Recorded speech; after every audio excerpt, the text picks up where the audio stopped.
1989, the people of the Baltic states took to the streets and demanded that Soviet troops leave their lands. The movement that grew from Estonia, Latvia and Lithuania became one that former President Gorbachev couldn't ignore. Independence came to the Baltics last year, and the collapse of the Soviet Union was underway. Due to withdraw and return to Russia this month, the Red Army shows few signs of actually going. At this infantry base outside the Latvian capital Riga, new recruits from all over the former Soviet Union are still put through their paces. There's no timetable for departure. There's not even talk of it. Not far away on the training range, tanks still rampage over the scenes of some of the bloodiest battles that took place when the Soviets invaded and occupied Latvia in 1940. To the people of this proud country, these troops, 45,000 of them, are still an army of occupation. 100 miles to the west, the pride of the Baltic fleet lies in a state of readiness, unmoved by recent events.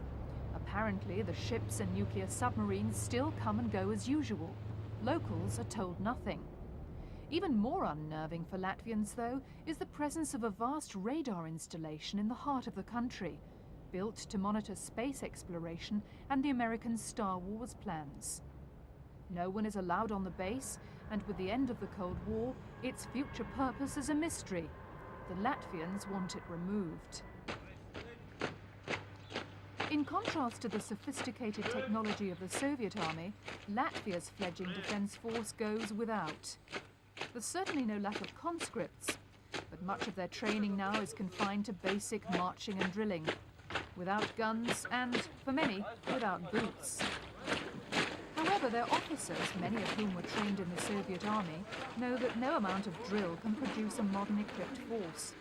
They want their government to demand that the Red Army leaves, but without their weapons and armoured cars.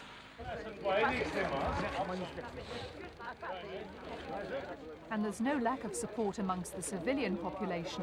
The same old placards that were last waved to demonstrate for independence 3 years ago spell out their message again in Riga. Members of parliament are picketed daily, and some say the government will fall unless it takes a stronger line against Moscow. Like the buskers and beggars, only half the people are Latvian, the rest are mainly ethnic Russian. But they all share the economic hardships affecting the former Union. 6 months after Latvians took control of their own economy, they still queue for basics. Today they're lucky, there's something to queue for. A few weeks ago, even the bread ran out. Many blame the collapsed state of their country's economy on the 50 years of Soviet rule. They say it destroyed local enterprise and initiative. They also blame the Russians still living in Latvia for their continuing poverty. Before independence, this Baltic state sent over half its produce to Russia. So today, for those with rubles, there's plenty available.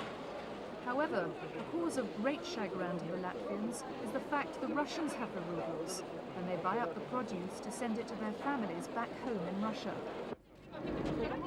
They're calling it a trade war and handling it as a military operation.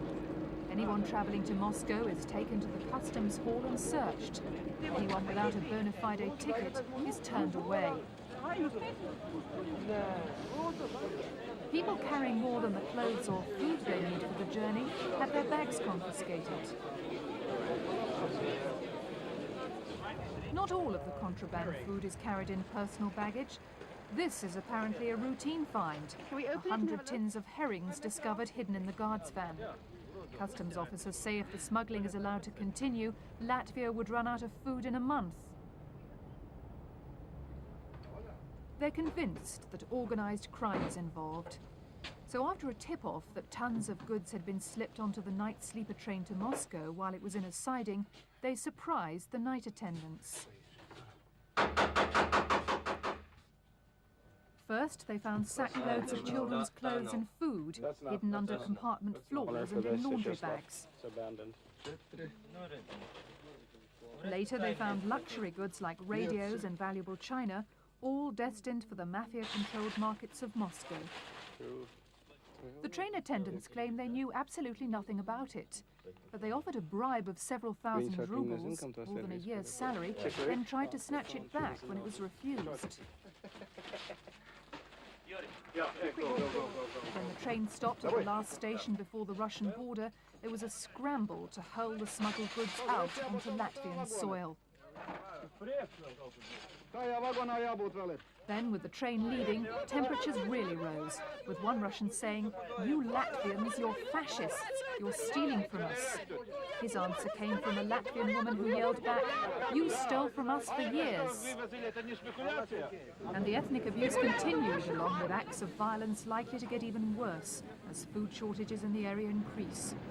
Some Latvians say relations between the two nationalities are so bad now that they want more than just the Russian troops out. However, Russians, particularly the army families, see things differently. Their problem is that they simply have nowhere to go. Here, at least, they get a two-room apartment, whereas in Russia, there are no jobs, and returning soldiers are being offered old railway carriages as homes. So, despite an increasingly hostile atmosphere, wives say they can't go back, and that they're determined to stay in Latvia until they're driven out. As the might of the Soviet armory parades its strength, it's apparent to all that the agreement to move out is unlikely to be met for a while. Some say up to 4 years.